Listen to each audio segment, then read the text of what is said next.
desa.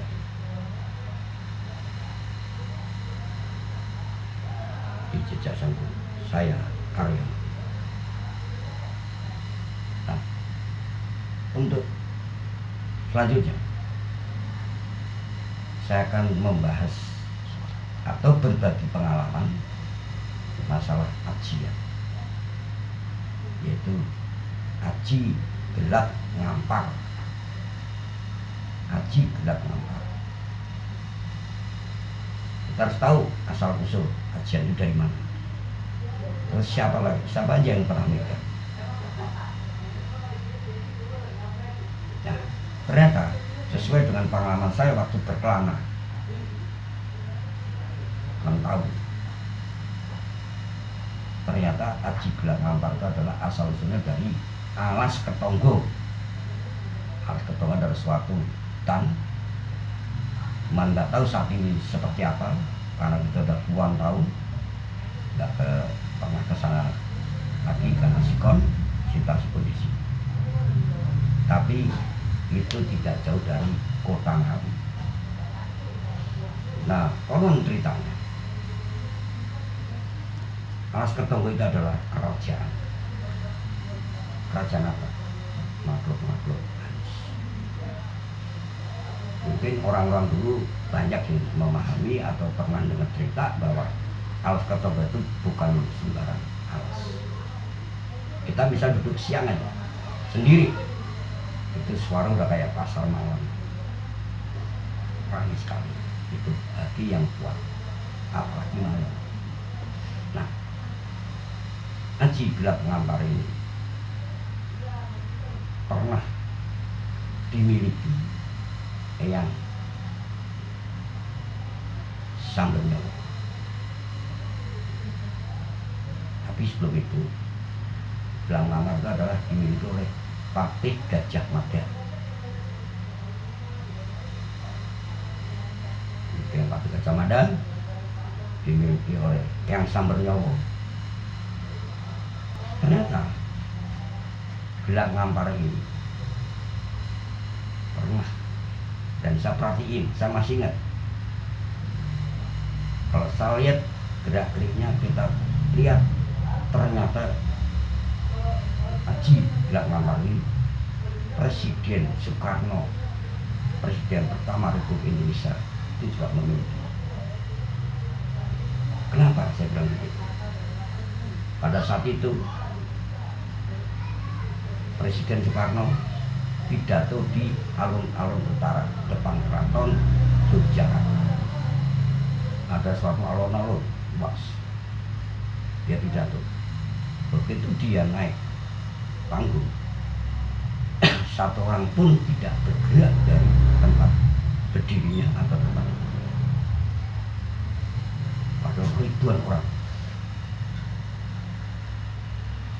Dia fokus dengan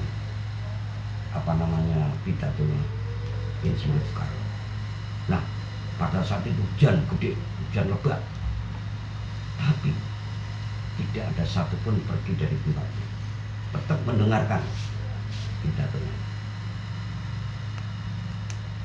Pedagang-pedagang pun banyak, dengan hujan gede pun, hujan lebat pun tidak pergi dari tempat.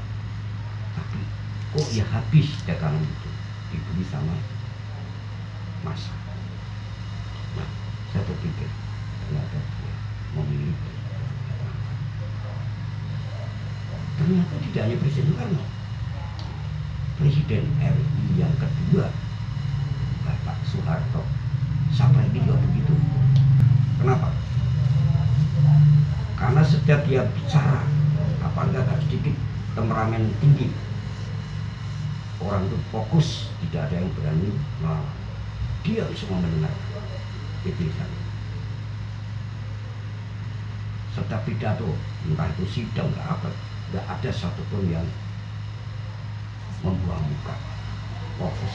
Nah, ini juga ternyata Aji Gelap Ngampar tujuannya adalah bagaimana kita sekali bicara, sekali teriak, orang akan takut dan dia akan fokus mendengarkan apa yang dibicarakan. Itu tujuan Aji Gelap Ngampar. Nah, di dalam peperangan zaman tempo dulu, Rakyat bermantap sekali. Dengan dia teriak, musuh akan mengganggu dulu. Itu tujuan Aji Gelap Ngampar seperti itu. Nah, dari ajian Gelap Ngampar itu juga dipelajari sangat berat. Satu jelas prihatin untuk mendapatkan suatu ilmu tidak sembarangan. Jadi tempo dulu mempelajari sesuatu bukan dengan uang, tapi dengan niat. Yang penting tekun niat dan prihatin lapar. Tempo dulu saya pun kelahiran 50 masih ngalami seperti itu. Buktinya apa? Kita keluar dari rumah hanya nyari mati atau mobil, tidak mencari itu, ternyata melihat. Itu diberikan suatu wawasan, segala wawasan. Nah, kembali ke masalah ajian Gelap Ngampar. Tujuannya adalah bagaimana kita dalam medan peperangan sekali teriak, bagaimana lawan bisa. Di zaman pendiri kerajaan Mataram itu banyak sekali hal-hal yang di luar nalarmu. Satu saat nanti kita akan utarakan, kita sampaikan pada sahabat sejati. Ya, jadi Gelap Ngampar tadi dari pengamatan saya yang pernah diterima oleh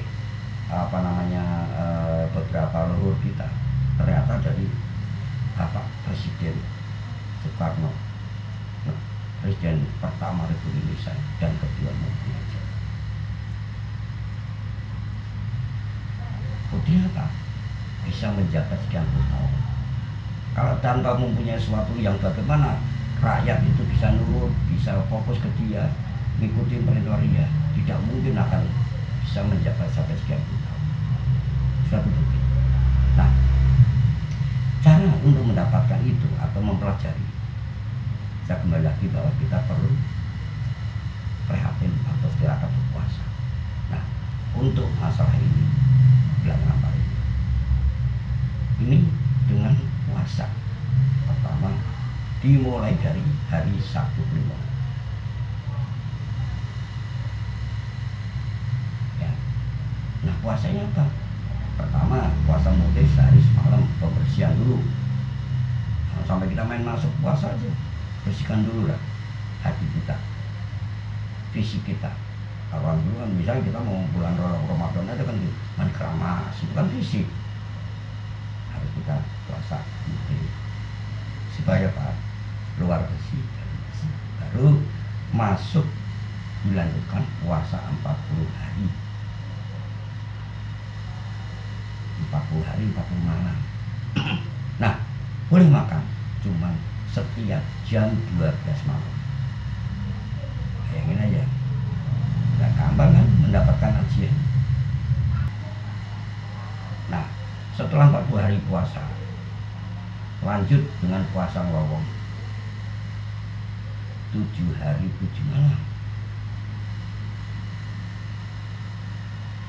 Nah, selama puasa ini kita rajin harus membaca suatu amalan yang sudah ditentukan Aji Gelap Ngampar.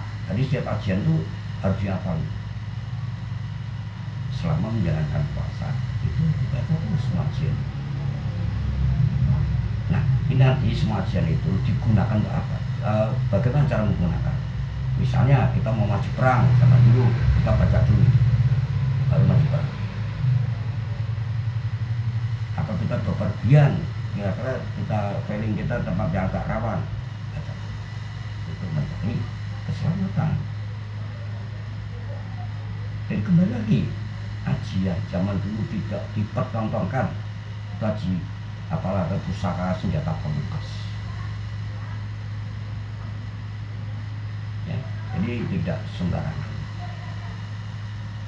dan tidak ada kepentingan pribadi, itu ada. Karena tujuannya menyelamatkan diri demi rakyat.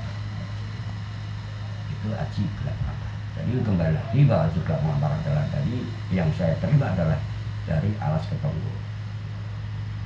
Ya pegang tadi sudah saya utarakan tujuannya apa, bagaimana cara menggunakan, dan bagaimana cara mempelajari ilmu itu dengan puasa. Ingat ya, sahabat sejati, ikuti terus jejak sang guru, dan jangan lupa sahabat jejak sang